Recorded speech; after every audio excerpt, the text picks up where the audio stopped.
nombre es Diego Alejandro Hernández, tengo 24 años y necesito contarles la historia más aterrorizante de mi vida. Una historia que comenzó en una iglesia cristiana evangélica y casi terminó con mi alma en las manos del diablo. Hasta hoy, 5 años después, todavía despierto sudando recordando todo lo que pasé. No van a creer lo que me sucedió, hermanos. Perdí a mis papás cuando tenía apenas 12 años en un accidente horrible en la carretera federal México-Puebla. Carlos y María, mis jefes, murieron al instante cuando un tráiler perdió los frenos en una curva. Hasta hoy recuerdo el olor a fierro retorcido y gasolina que sentía en el hospital. Fue mi abuelita Esperanza quien me crió después de eso. Ella era una mujer de oración muy poderosa en la iglesia cristiana Pentecostés del barrio San Juan. Desde morro, siempre fui diferente a los otros chamacos de la iglesia. Mientras los muchachos de mi edad jugaban fútbol en la calle, yo me quedaba escuchando los testimonios de los hermanos mayores.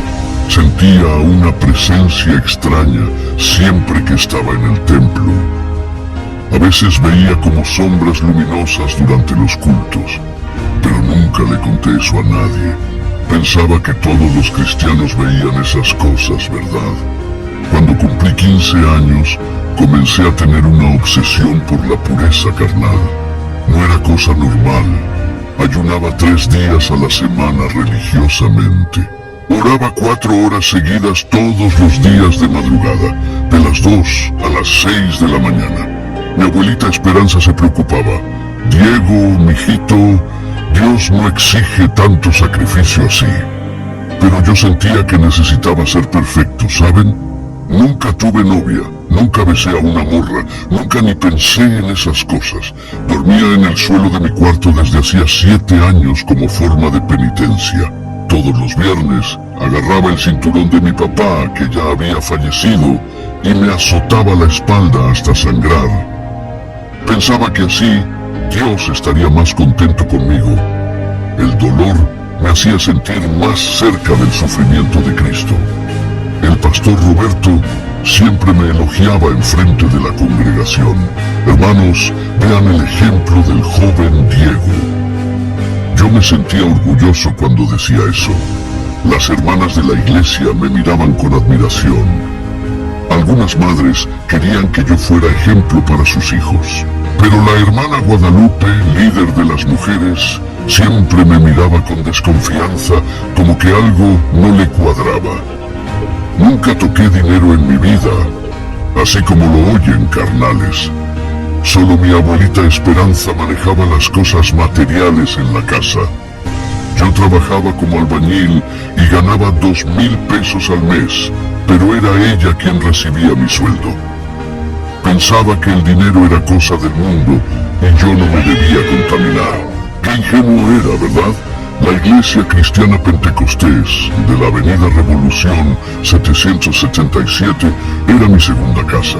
Estaba ahí todos los días, domingo en la mañana y en la noche, martes en el culto de oración, jueves en la enseñanza bíblica, viernes en el culto de jóvenes. Mi Biblia estaba toda subrayada y gastada de tanto uso. Me sabía versículos enteros de memoria. En las madrugadas, cuando oraba solito en mi cuarto, sentía presencias extrañas a mi alrededor. A veces escuchaba susurros que no lograba entender. Pensaba que eran ángeles visitándome. Una vez vi una figura luminosa a los pies de mi cama, pero cuando parpadeé, desapareció. Nunca le conté eso a nadie, porque pensaba que era normal. Los hermanos de la iglesia me decían el ungido o el santo. El pastor Roberto siempre decía que yo tenía un llamado especial de Dios. Pero la hermana Guadalupe comentaba bajito con otras mujeres: ese muchachito es demasiado santo. No es normal que un joven de 24 años viva así. Yo fingía que no oía, pero eso me molestaba. Durante los cultos de liberación, yo sentía una fuerza extraña dentro de mí. Cuando los demonios se manifestaban en las personas, yo me emocionaba, no sexualmente, pero sí espiritualmente. Sentía como si tuviera poder sobre esas criaturas malignas. Era una sensación adictiva que no entendía en ese tiempo. Ahora sé que era peligrosa. Todo cambió un viernes, día 13 de octubre de 2023. Fue la noche que selló mi destino para siempre. La noche en que mi soberbia espiritual abrió las puertas del infierno en mi vida. Lo que pasó en ese culto de liberación nos va a chocar tanto como me chocó a mí. Era viernes, día 13 de octubre de 2023, un día que jamás voy a olvidar. El culto de liberación estaba programado para las 7:30 de la noche en nuestra iglesia. Yo llegué más temprano como siempre, a las 6:00, para ayudar a organizar las sillas y orar por el ambiente. El pastor Roberto estaba nervioso. Dijo que sentía una opresión espiritual muy fuerte esa noche. A las 7:45 de la noche, el templo estaba repleto, más de 300 personas esperando el inicio de la ministración. Las luces estaban medio apagadas, solo el púlpito iluminado.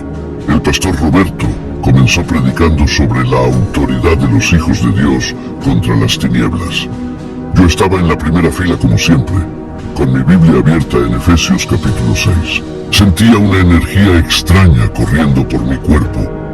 Cerca de las 9:00 de la noche comenzaron las oraciones de liberación.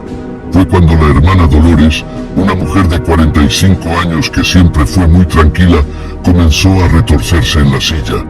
Los ojos se le voltearon y una voz ronca salió de su boca. «Yo no salgo de aquí. Esta iglesia es mía».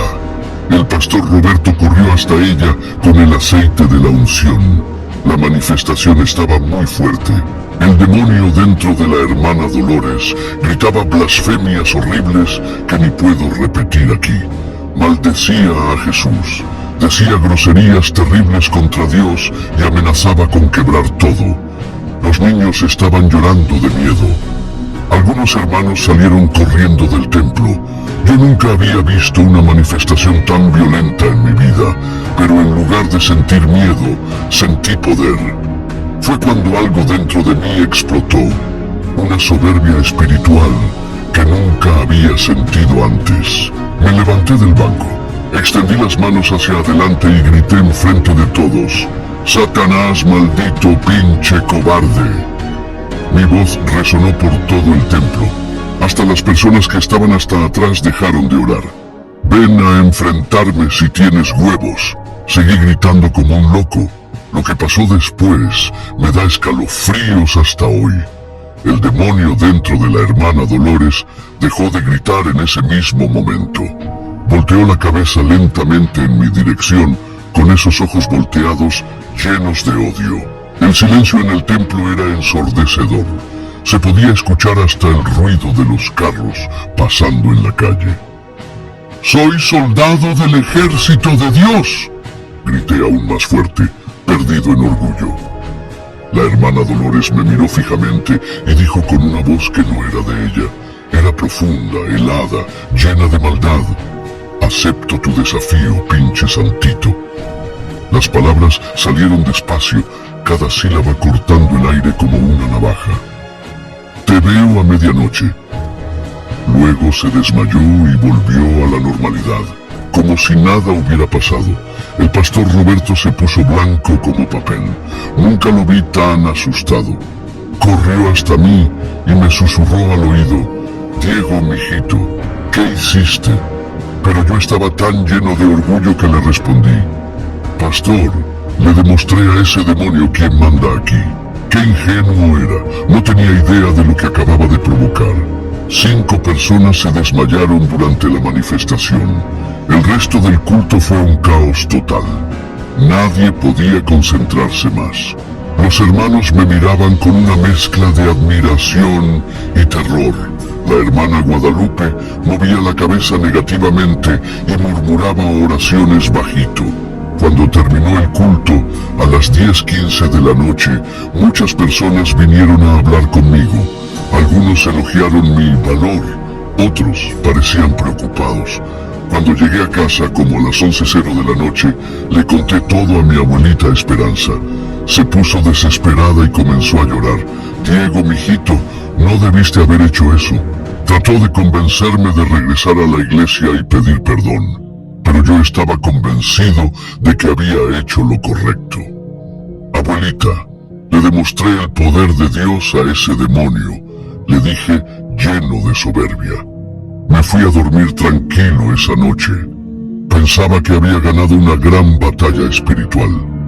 Me puse mi pijama, me lavé los dientes y me acosté en el suelo como siempre hacía. Eran las 11:40 de la noche cuando apagué la luz del cuarto. No imaginaba que en menos de 20 minutos mi vida se volvería un infierno literal y que ese demonio se había tomado muy en serio mi desafío. El reloj marcaba exactamente medianoche cuando todo comenzó. Exactamente a medianoche la televisión de mi cuarto se encendió sola. Yo siempre la dejaba desconectada de la corriente antes de dormir, pero de alguna forma estaba funcionando. La pantalla mostraba solo una imagen extraña, dos ojos rojos parpadeando lentamente en el fondo negro.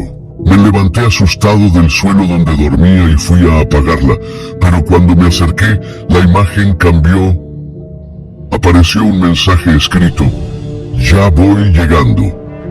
Corrí hasta el interruptor para prender la luz, pero cuando volví a mirar la tele estaba normal. Pasaban un programa de Televisa. Pensé que había sido una pesadilla o cosa de mi cabeza. Fui hasta la cocina a tomar un vaso de agua para calmarme. Fue cuando sentí un olor horrible a azufre quemado apoderándose de la casa. Doña Carmen, la dueña, se despertó gritando desde su cuarto: "¿Qué olor es ese, Dios mío?". Regresé corriendo a mi cuarto y casi me desmayó con lo que vi. Todas las 12 plantas que tenía en los estantes estaban marchitas, completamente secas, como si hubieran estado un mes sin agua. Eso en cuestión de minuto era imposible. El crucifijo en la pared estaba goteando gotas rojas que parecían sangre. Agarré un papel para limpiar y confirmé: era sangre de verdad, caliente y con olor metálico. Mi Biblia, que siempre dejaba cerrada en la mesa de noche, estaba abierta en una página específica. Cuando me acerqué a ver, estaba abierta en Apocalipsis 13:18, el versículo sobre el número de la bestia. Pero lo más espantoso es que no solo estaba abierta, tenía una marca de mano quemada en la página, como si alguien hubiera tocado el papel con fierro caliente. Mis manos temblaron cuando cerré el libro. La temperatura del cuarto se desplomó de una hora para otra. Mi termómetro marcaba 3 grados centígrados, siendo que estábamos en octubre y hacía calor durante el día. Mi aliento salía como vapor, igual que cuando hace mucho frío. Me puse un suéter, pero aún así sentía un frío que venía de adentro, un frío que helaba el alma. Las ventanas comenzaron a temblar solas, como si hubiera un viento fuerte, pero afuera estaba una noche calmada. Fue cuando escuché el primer ruido extraño, pasos pesados en el pasillo de la casa, pasos lentos, arrastrando los pies, como si la persona tuviera dificultad para caminar. Doña Carmen vivía sola conmigo y ella estaba en su cuarto asustada por el olor. Abrí la puerta de mi cuarto despacio y me asomé. El pasillo estaba oscuro, pero yo escuchaba claramente a alguien caminando de un lado para otro. «Doña Carmen, ¿es usted?», grité. Ella respondió desde su cuarto: «No, mijito, yo también estoy escuchando». Agarré valor y salí del cuarto para investigar. Prendí todas las luces de la casa, pero no vi a nadie. Los pasos pararon en el mismo instante que prendí las luces. Fui hasta el cuarto de Doña Carmen y ella estaba rezando el rosario, temblando de miedo. «Diego, ¿qué cosa más extraña está pasando aquí?», dijo con la voz cortada. Nos quedamos platicando unos 15 minutos tratando de entender qué estaba pasando. Cuando regresé a mi cuarto, a las 12:30 de la madrugada, me llevé el susto más grande de mi vida. En el espejo del ropero había una frase escrita con sangre: «Acepto tu desafío». Las letras estaban bien claras, escritas con una caligrafía bonita y extraña. Traté de limpiar con papel higiénico, pero la sangre no se quitaba. Parecía que estaba del lado de adentro del espejo. Llamé a doña Carmen para que viera, pero casi se desmaya y regresó corriendo a su cuarto. Traté de llamar al pastor Roberto, pero cada vez que marcaba su número, la llamada se cortaba con un mensaje automático. El número que usted marcó no existe. Eso era imposible, porque había hablado con él más temprano. Traté de llamar a otros hermanos de la iglesia, lo mismo. Era como si mi teléfono estuviera bloqueado para números de la iglesia. La única llamada que se completaba era a la pizzería de la esquina, que ni siquiera estaba funcionando de madrugada. A la 1:15 de la madrugada, el perro de la vecina de al lado comenzó a ladrar desesperadamente. Un ladrido agudo de dolor, no de coraje. Miré por la ventana y vi al pobrecito corriendo en círculos en el patio, como si estuviera huyendo de algo. De repente dejó de ladrar, se cayó al suelo y se quedó inmóvil. En la mañana siguiente, descubrimos que había muerto sin ningún motivo aparente. El veterinario dijo que fue paro cardíaco súbito. Pasé el resto de la madrugada despierto, sentado en la cama temblando de frío y miedo. Traté de orar varias veces, pero las palabras no salían de mi boca. Era como si mi lengua estuviera pesada, pegada al paladar. Cuando lograba decir algo, salía apenas un susurro débil que ni yo mismo escuchaba bien. Era como si algo estuviera impidiendo que mis oraciones llegaran hasta Dios. A las 6:00 de la mañana, las cosas regresaron a la normalidad. La temperatura subió, el olor a azufre desapareció. Las plantas siguieron secas pero dejaron de marchitarse. La sangre en el espejo había desaparecido como si nunca hubiera existido. Doña Carmen vino a platicar conmigo en el desayuno.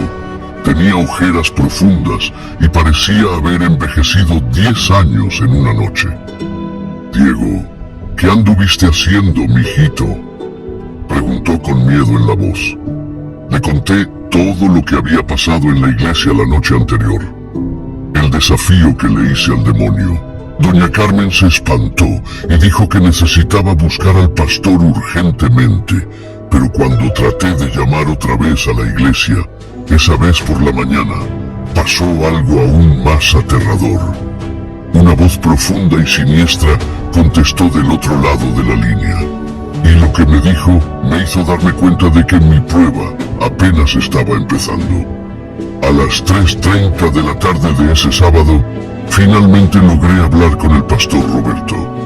Le conté todo lo que había pasado en la madrugada. Las plantas secas, la sangre en el espejo, el perro muerto. Se quedó en silencio por unos 2 minutos antes de responder. Diego, te metiste con algo muy peligroso anoche. Acordamos una reunión para el domingo después del culto de la mañana, pero yo no podría esperar tanto tiempo así. Durante el día traté de actuar normal, pero era imposible. Sentía como si alguien me estuviera observando todo el tiempo.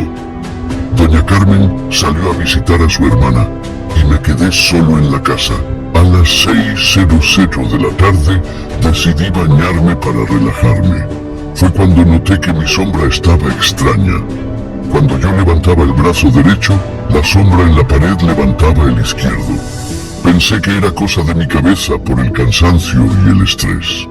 Cené una torta a las 8:00 de la noche y me fui a acostar temprano. Quería dormir y olvidar todo lo que había pasado.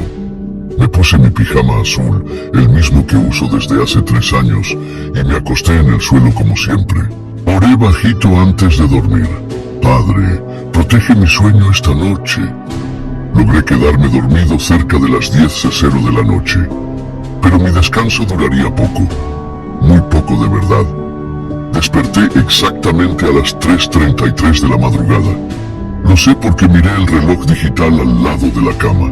Tenía una sed terrible e iba a levantarme a tomar agua cuando sentí que había alguien en el cuarto conmigo. Una presencia fuerte, imponente. diferente a cualquier cosa que hubiera sentido antes. El aire se puso pesado y mi corazón comenzó a latir tan fuerte que parecía que se iba a salir del pecho. Volteé despacio hacia el lado izquierdo del cuarto y casi me muero del susto. Había un hombre sentado en la única silla de mi cuarto, observándome con una sonrisa extraña en la cara. Era muy guapo, alto, moreno, cabello negro bien arreglado, ojos verdes hipnotizantes. Vestía un traje negro impecable, zapatos de vestir brillantes. Olía a rosas y azufre al mismo tiempo. Un perfume extraño pero no desagradable. Buenas noches, Diego Alejandro Hernández, dijo con una voz que me heló la espina dorsal. Era idéntica a la voz de mi papá Carlos, el mismo tono, la misma forma de hablar. Hasta el acento chilango estaba igual. ¿Cómo podía saber el nombre completo que solo mis papás conocían? Mi acta de nacimiento solo tenía Diego Hernández. El Alejandro en medio era un homenaje secreto a mi papá que ni siquiera estaba registrado oficialmente. Traté de levantarme pero mi cuerpo no obedecía. Era como si estuviera paralizado de la cintura para abajo. Él siguió hablando con esa voz de mi papá fallecido. Soy Lucifer, príncipe de este mundo. Vine a aceptar personalmente tu patético desafío de anoche. Sacó del bolsillo del traje 3 fotos viejas. Fotos de mi infancia que solo mis papás tenían, guardadas en el ataúd cuando murieron. ¿Cómo consiguió esas fotos? Tú me fascinas, chamaco. Siguió mientras hojeaba las fotos como si fueran cartas de baraja. Un huérfano abandonado por Dios que todavía tiene fe. Se levantó de la silla y vino caminando despacio en mi dirección. ¿Quieres saber algo? Yo estaba ahí en la carretera México-Puebla esa noche lluviosa. Mi sangre se congeló cuando dijo eso. Vi morir a tus jefes. Te vi llorando en el hospital. ¿Dónde estaba tu Dios en esa hora? Se arrodilló a mi lado y me susurró al oído la oración secreta que hacía desde niño. Una oración que nunca le había contado a nadie, ni a mi abuelita Esperanza. Papito Dios, protege a mi familia y perdóname por ser un niño malo. ¿Cómo sabía eso? Era imposible. Sentí lágrimas corriendo por mi cara. Lágrimas de miedo, confusión y desesperación. Pero cuando lo miré a él, vi que también estaba llorando. Solo que sus lágrimas eran doradas. Diego, tú me llamaste. Yo vine, dijo levantándose y regresando a la silla. Pero no vine como enemigo esta noche. Vine como alguien que te entiende. Cruzó las piernas elegantemente y siguió. ¿Sabes cuántas veces oraste pidiendo que tus jefes regresaran? 743 veces. Conté cada una. Tenía razón. Yo realmente oraba eso casi todos los días cuando era niño. ¿Y cuántas veces Dios te respondió? 0. Finalmente logré mover la boca para hablar, pero mi voz salió débil y temblorosa. ¿Qué quieres conmigo? Sonrió de forma casi paterna y respondió: quiero mostrarte algunas verdades sobre las personas que tanto admiras. Extendió la mano derecha en mi dirección y dijo: toca mi mano y verás cosas que van a romper tu fe para siempre. Miré esa mano. Era bonita, bien cuidada, con uñas perfectas. Pero sabía que tocar ahí cambiaría mi vida para siempre. Lo extraño es que aún con todo el miedo que sentía, una parte de mí tenía curiosidad. Quería saber qué verdades hablaba. No necesitas responderme ahorita, Santito, dijo levantándose de la silla. Tengo tiempo, mucho tiempo. Caminó hasta la puerta del cuarto y antes de salir, habló sin voltear para atrás. Mañana por la noche regreso y te voy a enseñar quiénes son realmente tus santos hermanos de la iglesia. La puerta se cerró sola y me quedé ahí, paralizado, sabiendo que mi vida nunca más sería la misma. El domingo pasó como una mancha. No pude concentrarme en nada durante el culto de la mañana. El pastor Roberto predicó sobre resistiendo las tentaciones del enemigo. Pero yo apenas escuché lo que decía. Mi mente estaba enfocada en la visita de la noche anterior. ¿Había sido real o una pesadilla? Cuando terminó el culto a las 12:15, platiqué rápidamente con el pastor. Me aconsejó ayunar y orar mucho. El diablo no tiene poder sobre los ungidos, dijo. Durante toda la tarde y noche del domingo, traté de orar sin parar. Quería estar protegido para lo que viniera. Leí la Biblia durante 4 horas seguidas, canté himnos, repetí versículos de protección. Doña Carmen hasta comentó: Diego está más religioso de lo normal hoy. A las 11:45 de la noche me acosté en el suelo, agotado de tanto orar. Tenía la certeza de que Dios me protegería esta vez. Exactamente a las 3:33 de la madrugada, desperté otra vez, y él estaba ahí, sentado en la misma silla, con el mismo traje negro, la misma sonrisa, pero esta vez no sentí tanto miedo. Era como si ya me estuviera acostumbrando a su presencia. Buenas noches otra vez, Diego, dijo con esa voz idéntica a mi papá. Veo que pasaste el día preparándote. Muy bien. Aplaudió despacio como si estuviera felicitando. Hoy voy a cumplir mi promesa. Siguió levantándose de la silla. Te voy a enseñar la verdad sobre tus queridos hermanos de fe. Extendió la mano derecha en mi dirección otra vez. Toca mi mano y verás cosas que están pasando ahorita mismo, en este exacto momento. Dudé por algunos segundos. Sabía que no debía, pero la curiosidad era más fuerte que el miedo. Extendí mi mano y toqué la suya. Estaba helada como hielo. En el mismo instante que nuestras manos se tocaron, mi cuarto desapareció. Era como si estuviera volando por la ciudad, viendo todo desde arriba. Primera parada, dijo a mi lado. De repente estábamos dentro de una casa que yo conocía, la casa del pastor Roberto. Eran las 4:00 de la madrugada y él estaba despierto en su estudio. Pero no estaba orando ni estudiando la Biblia. Estaba aspirando polvo blanco en una mesa de vidrio. Tu santo pastor usa cocaína desde hace 3 años, Lucifer me susurró al oído. La compra con el dinero del diezmo de los fieles. Vi con mis propios ojos al pastor Roberto aspirando la droga, la misma persona que predicaba contra los vicios y hablaba de la santidad. En su mesa había sobres abiertos con dinero adentro, dinero que yo reconocí. Era la ofrenda especial que juntamos el mes pasado para arreglar el techo de la iglesia. 15,000 pesos en cocaína. Lucifer se rió bajito. La escena cambió rápidamente. Ahora estábamos dentro de un motel en la ciudad. Segunda revelación, dijo. Dentro del cuarto estaba el hermano Miguel, el tesorero de la iglesia, con una mujer que no era su esposa. Ella aparentaba unos 20 años. Muy joven para él que tenía 50. Mantiene 3 amantes con el dinero de la congregación, Lucifer explicó. Su esposa piensa que trabaja hasta tarde en la oficina. Sentí asco viendo esa escena. Y ahora, la revelación más impactante, dijo cambiando otra vez el ambiente. Estábamos en una clínica clandestina en el centro de la ciudad. Eran las 4:30 de la madrugada. La hermana Guadalupe, líder de las mujeres de la iglesia, estaba haciendo un aborto a una chavita de apenas 16 años. Cobra 2,000 pesos por procedimiento, Lucifer explicó. Ya ha matado 47 bebés en los últimos 2 años. Mi fe se estaba despedazando con cada revelación. Regresamos a mi cuarto en un parpadeo. Yo estaba temblando, llorando, en shock total. ¿Cómo puede? Logré hablar entre sollozos. ¿Cómo estas personas pueden predicar una cosa y hacer otra completamente diferente? Lucifer se sentó en la orilla de mi cama con una expresión casi paterna. Ahora estás viendo la realidad, chamaco.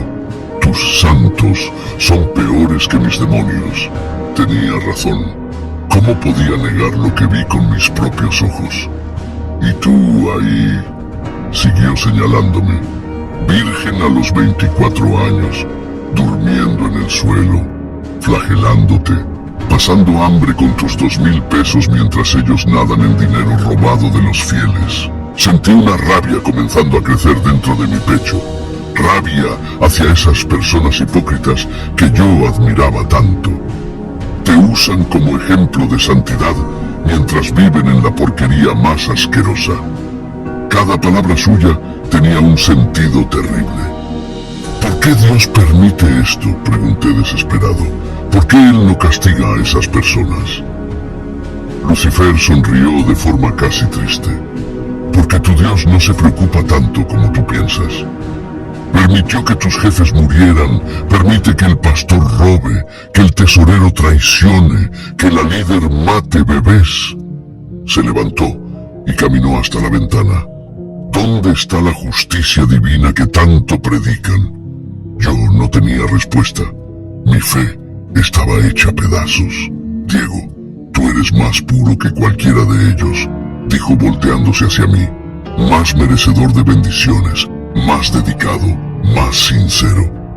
Sus palabras estaban penetrando hondo en mi alma herida. Y aún así, vives en la pobreza mientras ellos se banquetean con sangre sucia. Vino caminando despacio en mi dirección. ¿Qué tal si cambiamos eso? ¿Qué tal si tú tienes lo que realmente mereces? Extendí la mano otra vez.